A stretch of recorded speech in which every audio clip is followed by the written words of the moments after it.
Hey guys, and welcome to a new video about the Brawl system, strategies and stuff like that.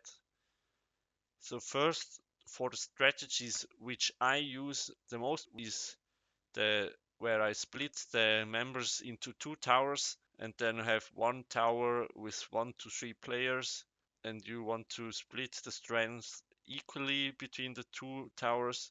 And maybe if you have one player in here, then you could think maybe an enemy puts also one inside, so he puts two in and maybe win the lane through luck there. And the other strategies which I use when I'm against a really strong enemy, so like a clan that has a lot of more power players than we have, then I would make one tower which is really strong, and maybe that's the middle one. I would put almost all of our strong players in there, and then maybe have two towers here with 15 players or something like that.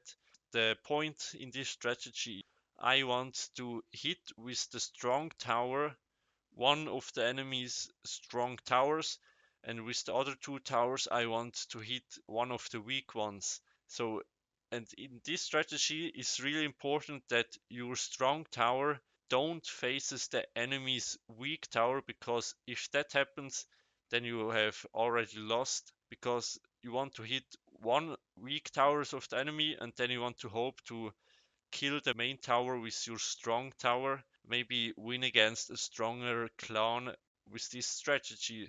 So it's also a little bit based on luck and stuff like that, but if you already know in a normal fight you can't win, that's a good strategy to use.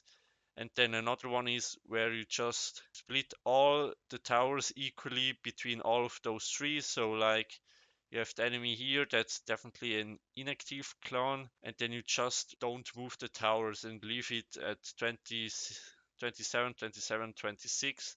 That would be it for us here. But the reason why we have it like this is just because our strongest player wants to get more kills here so that he can keep up in the Brawl ranking.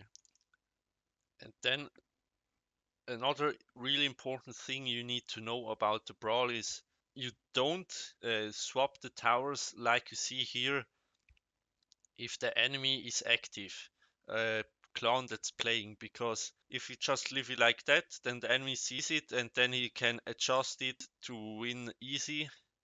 So what you want to do there is, like, all together are 80 players, and then we have a tower 27 and 26, and then maybe if those two towers here, the top and the middle ones, are our main towers, if we have the strategies of two towers, then we want to split the power equally here, and then the players that are left over we put it in the last tower here, so the 26. And then the strategy is like you use 12 and 12, which you split into these towers, and then you have two players left here, and with that you have the move you want to do at your strategy here. And then the really important thing is switching the towers from here into the other two ones. You want to do that in the last second. So like if you look at the time, you want to have 18:59 and then like maybe 55 or 57 seconds, like this, the enemy has 5 to 3 seconds to react. Maybe swap the towers.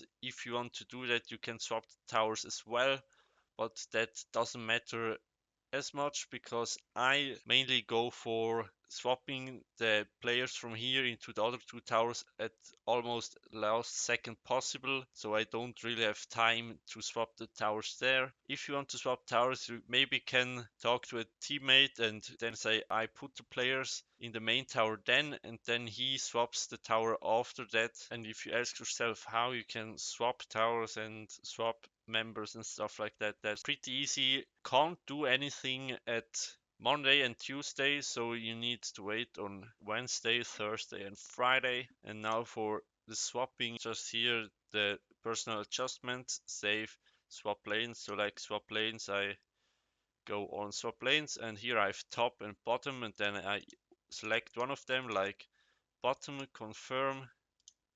And you need to confirm it 2 times, and then the tower is swapped to the bottom like this. and it's back. Then for the members, can go in personal adjustments, and then here you have the option to choose move to the top and move to the bottom. If you choose to move to the bottom, save, it goes to the bottom of the player, and you can select that on all of them. You can put them back in the same way, just go on it, move to mid, save, then it is again in the mid. And for switching, I normally just go, if that is the tower which I split the players from, I choose my players here which go to the top, and the other ones which go to the mid. The ones that stay at the tower, I don't do anything, and then in the last seconds you want to press save, and then the players get switched to the towers there. And to move players up and down in the hierarchy, you just need to press on those darts here, and then you need to save it, then it's saved. Also really important for your leader, for your elders to perform well in the brawl, you always want to use here your battle clan here, and the build you want to use in the PvP. That's really important to have that, because if you don't, you just waste maybe a fight which you could have won. And yeah, then also other things here, you have here the instructions. I doesn't really have read through them. Then the exchange, where you can buy things with the family battle points, and because also of them you want to almost win every time you can, because you can get here the different skills and the retro selection ones, which I still buy to get better stats on my pink souls. Then here you see the ranking and the personal ranking, and also here you can look at the rewards which you get from every battle, from the whole week of fighting personal and for the clan. Then also you have here the season, where you can go on the rank, and then you see where you are in the personal ranking of the whole season, and say with the families, and then you can get rewards based on that. And yeah, if it helps you and if you want to support me, leave a like and subscribe. If you have questions, feel free to ask them in the comments, and see you next time. Bye.